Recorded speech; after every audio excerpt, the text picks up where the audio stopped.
Carl Jung said, "Awaken and shine your light for others to follow. The privilege of a lifetime is to become who you truly are." This is an invitation to move differently in the world, to operate from a place of deep knowing and alignment.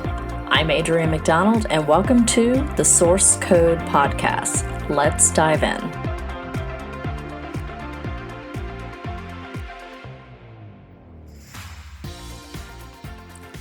Hello, beautiful humans, and welcome back, or welcome if it's your first time. Grab a beverage and let's see what the Muse has for us today. Once again, I ask you, have you been hit by Whamageddon yet? And are you Team Grinch or Team Santa? When this episode drops, it will be Christmas Day. So Merry Christmas to all that celebrate. We started this three-part series around Dickens's A Christmas Carol. And so far, we have journeyed through Christmas past and we have journeyed through Christmas present. And today we step into the realm of Christmas future with the spirit of Christmas yet to come as our guide. And this spirit invites us to reflect on the legacy that we're building and the vitality that we are cultivating and creating. And what better human design gate to embody this energy than Gate 58, the gate of the joyous, which we will transit to when this episode drops. It'll be much later in the day, depending on your time zone. So Gate 58 is known as the Gate of Joy or Gate of the Joyous. It is part of the root center, and it carries the energetic drive for improvement and vitality. It represents a love for life and the motivating factors to enhance those conditions, not out of dissatisfaction, but from a place of really joyful refinement. And Gate 58 is activated within the channel of judgment, the 5818, which connects the root center to the splenic center, and the channel carries a powerful energy for assessing and correcting what's misaligned. It's driven by a desire to perfect systems and processes to bring everything into greater harmony. And while Gate 58 provides a vitality and enthusiasm for improvement, its harmonic partner, Gate 18, offers the intuitive ability to identify flaws and implement necessary corrections. And together, this channel creates a dynamic force for growth and guiding individuals and communities towards optimization with the ultimate goal of achieving joy and well-being. I happen to have Gate 58 in my design. It's very prominent in my design, actually. It's part of my incarnation cross. And I also have the 18 as well.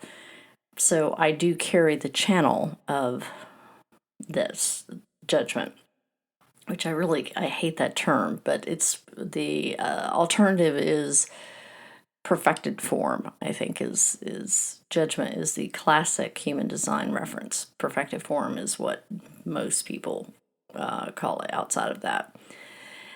And so I've spent a lot of time studying the 58. It is one of my favorite gates in the human design system.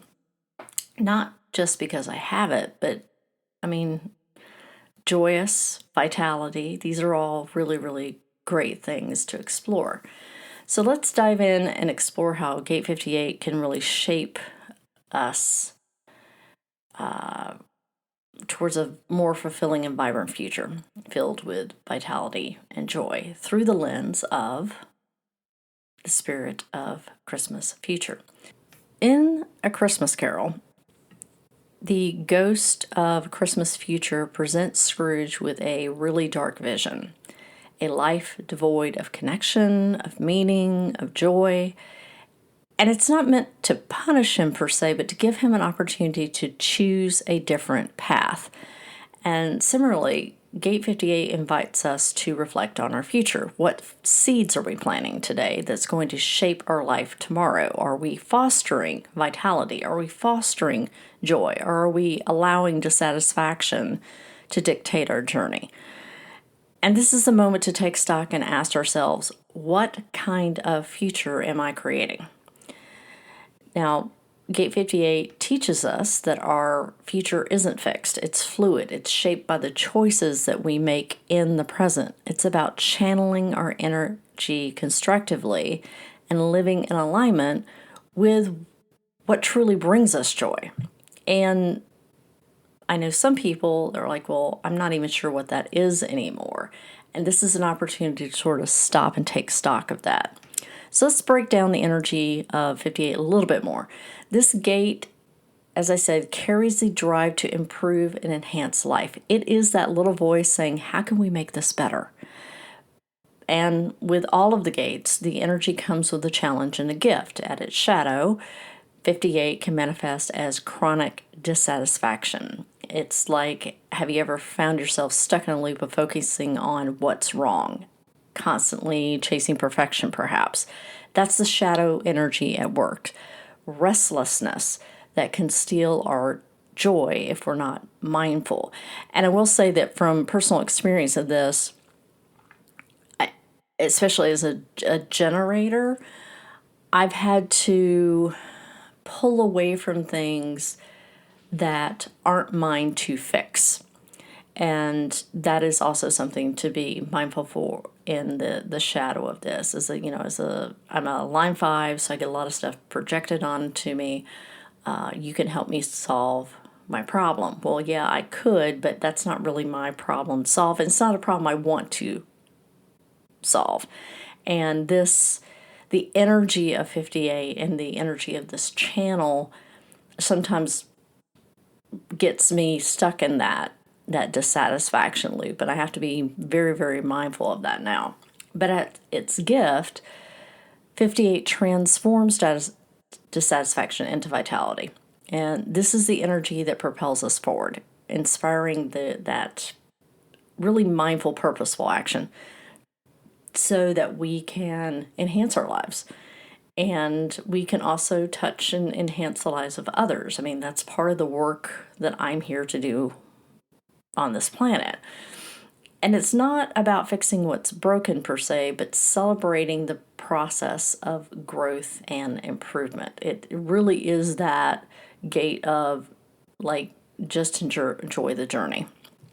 And that at the highest expression, when we look at the gene keys, the city of 58 is bliss. And this is the state of deep contentment and harmony where every moment feels meaningful. And I will say that I do get more moments of bliss now that I have been living in my design more and being much more mindful about my choices.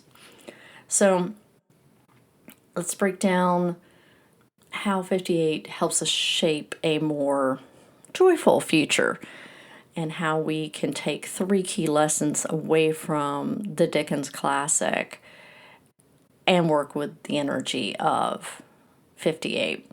So, number 1, transforming dissatisfaction into action. Don't churn on it. The shadow of dissatisfaction doesn't have to paralyze us.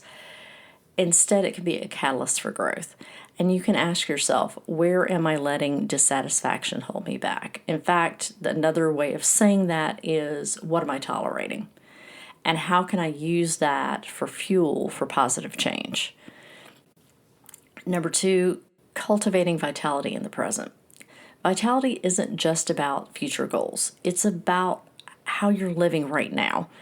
And when we find joy in the process of everything that we do, when we find those little pockets and little moments, we really align with the gift of 58.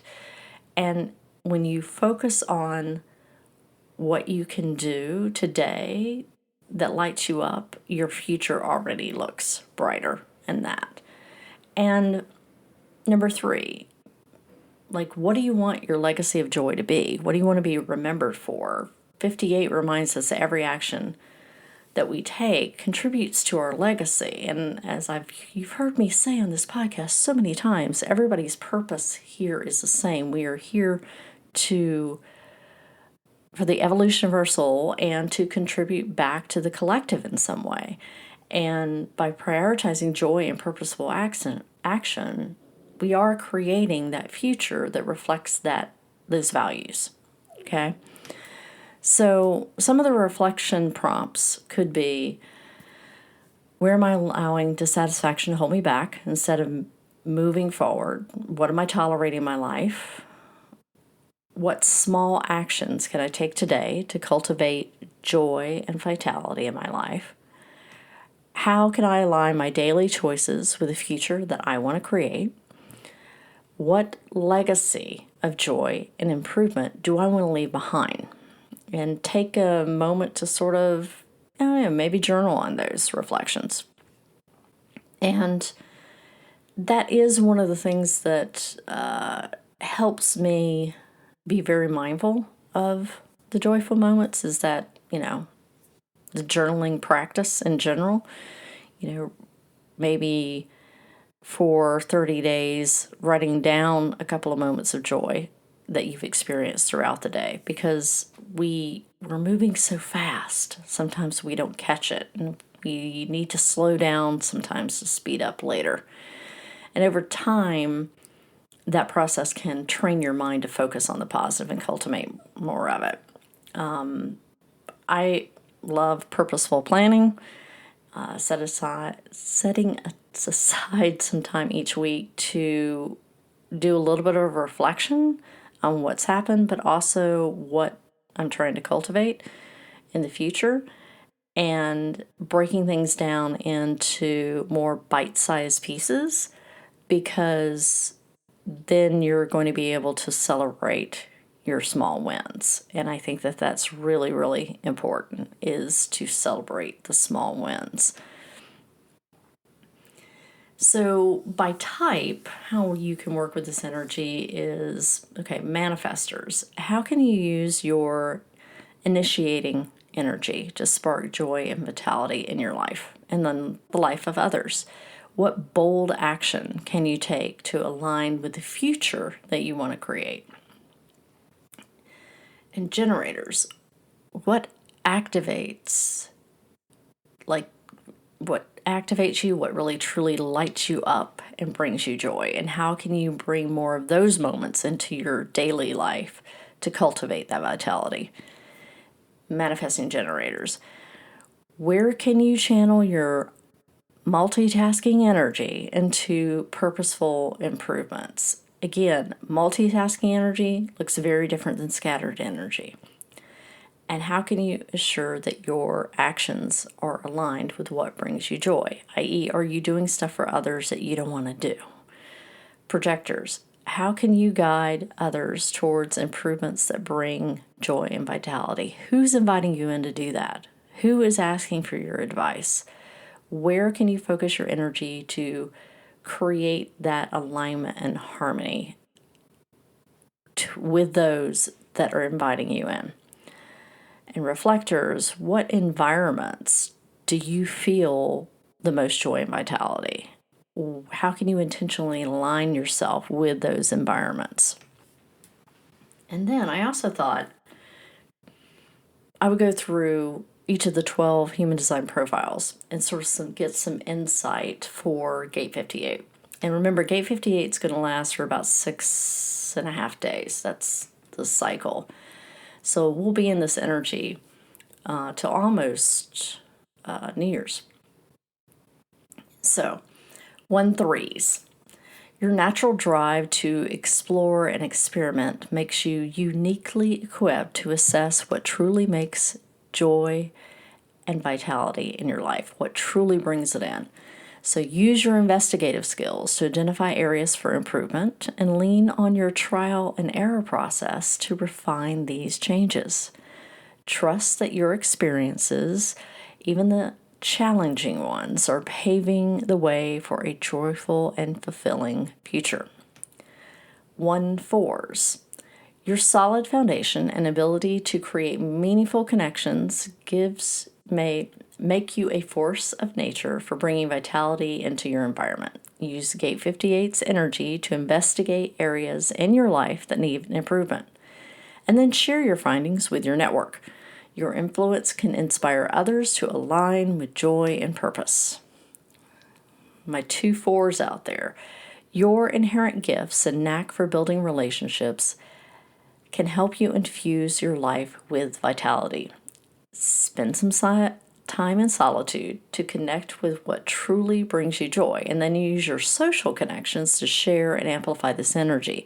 Let Gate 58's vitality drive you to improve both your inner and outer worlds. 2.5. You have a unique gift for stepping back to assess what brings joy and vitality in your life when you take the time to do it.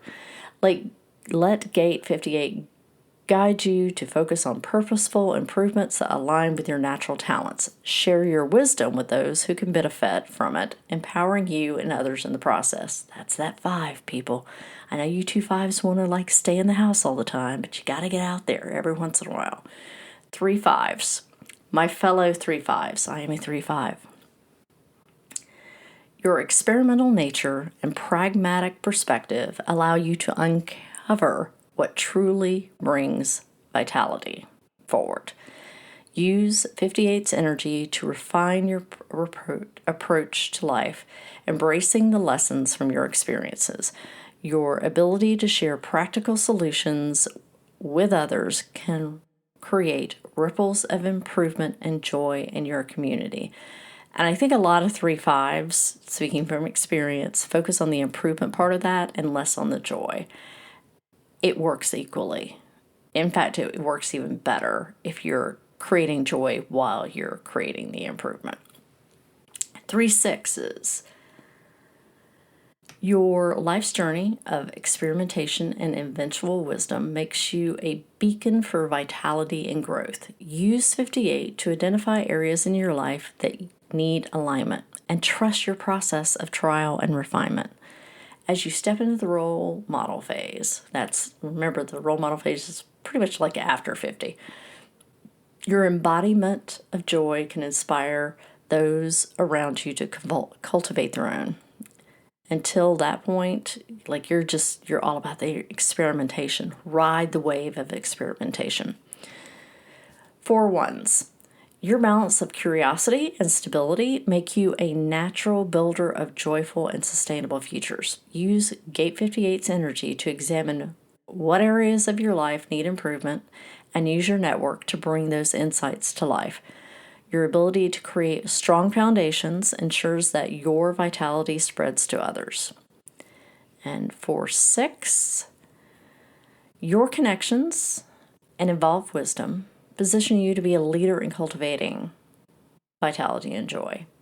Use Gate 58 to identify opportunities for growth within your community and inspire others to embrace improvements. Your ability to balance relationships and personal alignments are going to leave a very long-lasting legacy. The 5.1.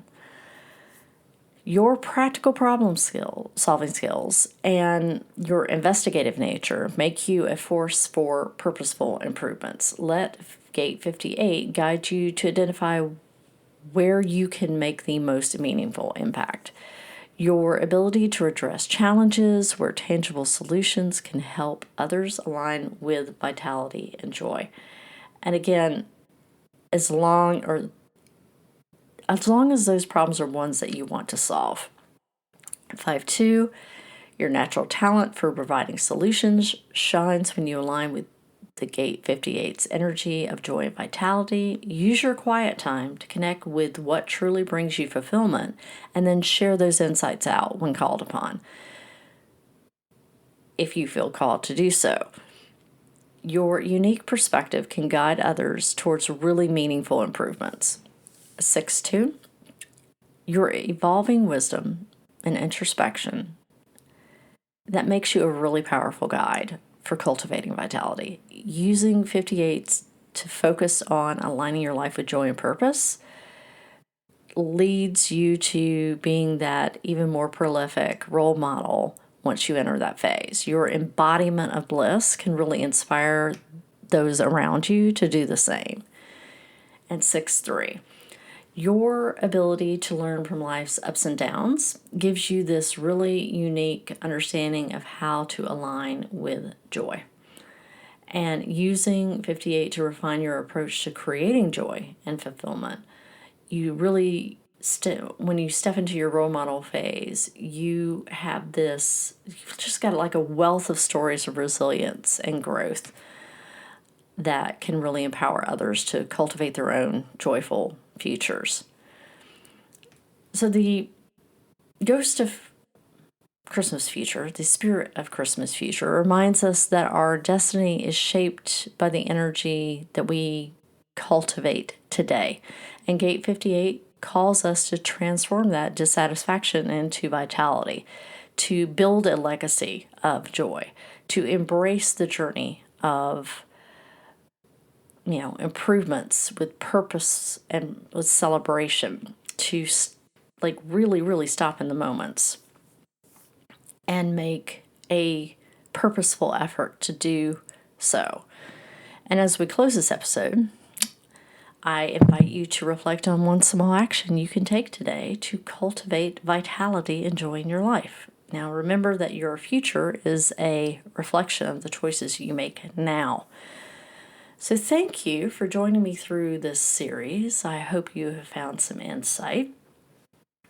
And remember to find beauty every day and seek the magic in the mundane.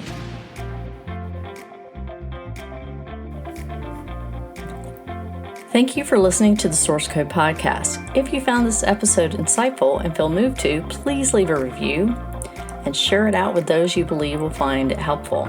You can check out my website for more information at www.adrianmcdonald.com. And for more of my more regular musings, connect with me on Facebook, Instagram, Threads, and LinkedIn. I hope you have a beautiful week.